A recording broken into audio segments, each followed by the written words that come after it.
if you could ask one question of a world leader, what would it be and to whom?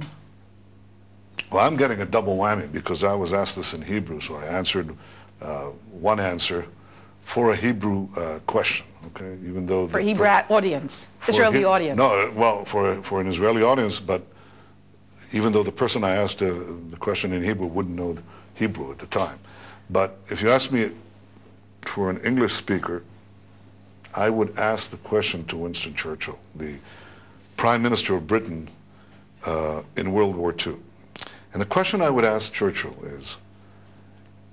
is there anything you could have done differently to persuade the world that they have to act forcibly in time against Nazism?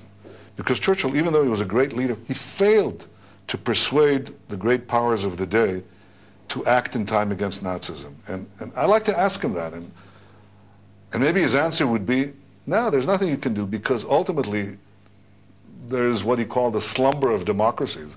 Democracies sleep, and they sort of have to be banged on the head until they wake up. And you know, I find that frustration now. Because I've been, for 15 years, I've been talking to the world about the danger of Iran arming itself with nuclear weapons, what nuclear terrorism we could have, how they can control the world's oil supply, how they threaten my country with obliteration, but they'll threaten many others.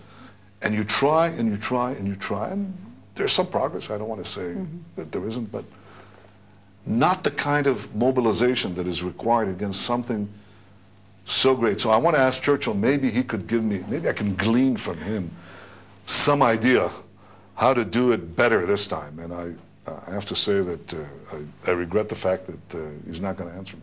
Yeah.